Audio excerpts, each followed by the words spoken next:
اعوذ باللہ من الشیطان الرجیم، بسم اللہ الرحمن الرحیم۔ شروع اللہ پاک کے نام سے جو بڑا مہربان نہایت رحم فرمانے والا ہے۔ آئیے وائس چینل کے دیکھنے اور سننے والوں کو السلام علیکم ورحمۃ اللہ وبرکاتہ۔ ناظرین، دنیا کے سب سے بڑے انسان ہمارے پیارے نبی احمد مجتبیٰ محمد مصطفیٰ صلی اللہ علیہ وسلم ہیں۔ سیرت محمد مصطفیٰ صلی اللہ علیہ وسلم کا ہر پہلو قابل غور و فکر ہے۔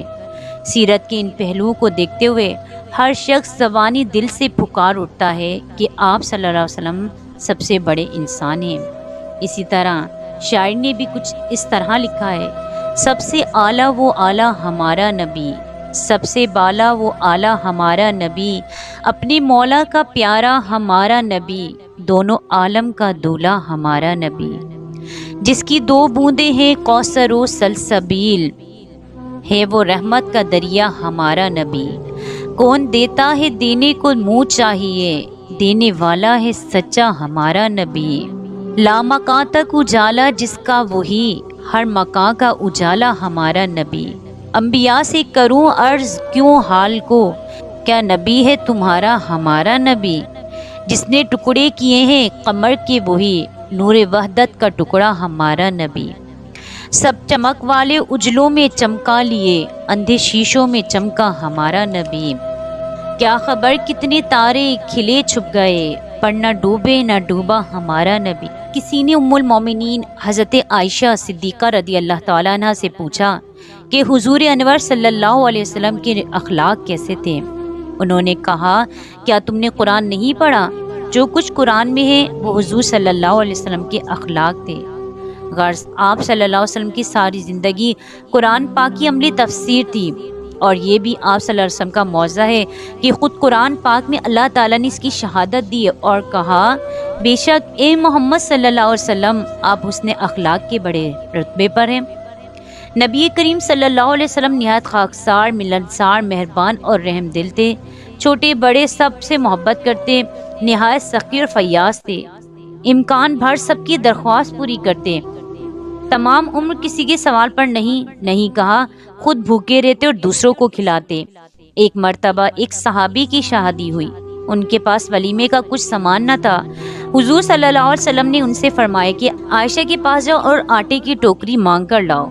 فیاضی اور دنیا کے مال سے بے رغبتی کا یہ عالم تھا۔ گھر میں نقد کی قسم سے کوئی چیز بھی ہوتی تو جب تک وہ سب خیرات نہ کرتی جاتی، آپ صلی اللہ علیہ وسلم اکثر گھر میں آرام نہ فرماتے۔ ایک بار فدق کے رئیس 4 اونٹوں پر غلہ بھیجا، اس کو بیچ کر قرض ادا کیا گیا، پھر بھی کچھ غلہ بچ رہا۔ آپ صلی اللہ علیہ وسلم نے کہا، جب تک کچھ بھی باقی رہے گا میں گھر نہیں جا سکتا۔ حضور صلی اللہ علیہ وسلم بڑے مہمان نواز تھے۔ آپ صلی اللہ علیہ وسلم کے ہاں مسلمان، مشرک، کافر سبھی مہمان ہوتے۔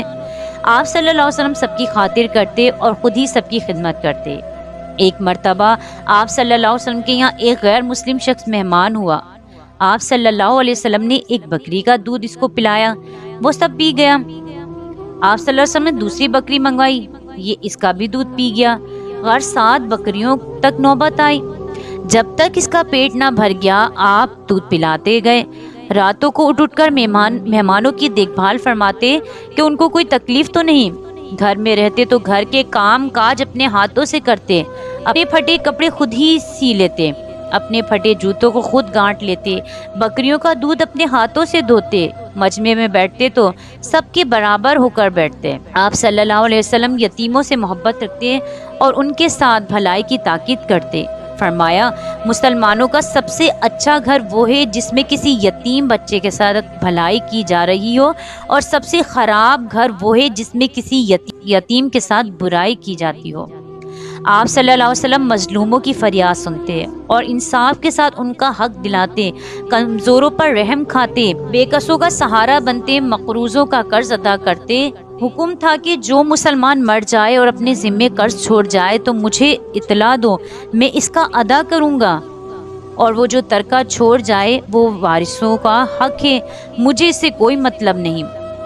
ہمسایوں کی خبر گیری فرماتے، ان کے ہاں تحفے بھیجتے، ان کا حق پورا کرنے کی تاکید فرماتے۔ ایک دن صحابہ کا مجمع تھا۔ آپ صلی اللہ علیہ وسلم نے فرمایا، خدا کی قسم وہ مومن نہ ہوگا۔ صحابہ کرام نے پوچھا کون یا رسول اللہ؟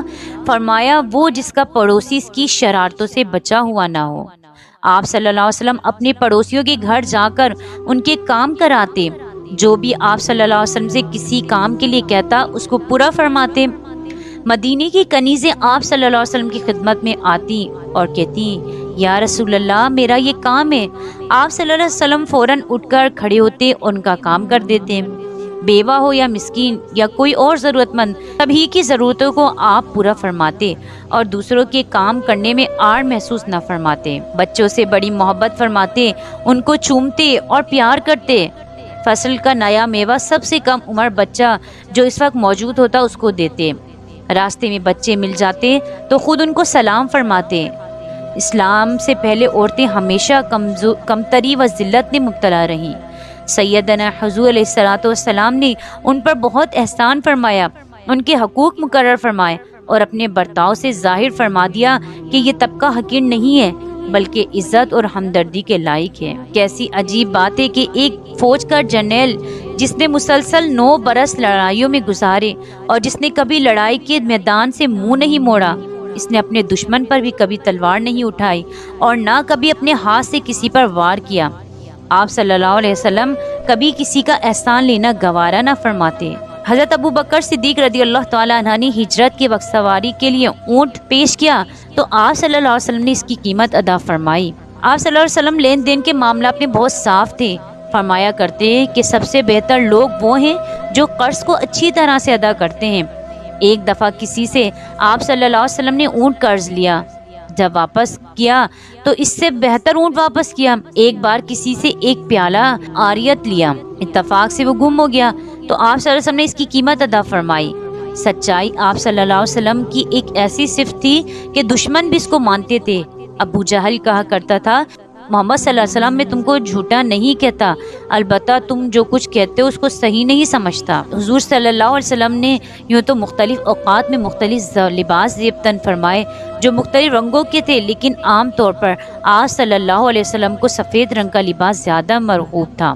حضور صلی اللہ علیہ وسلم کو قبر و نخوت سے شدید نفرت تھی، وہ ٹھاٹ باٹ سے رہنا پسند نہ تھا، گندگی سے سخت نفرت تھی، ہمیشہ صاف لباس پسند کرتے اور دوسروں کو بھی صفائی کی اکثر تلقین فرماتے۔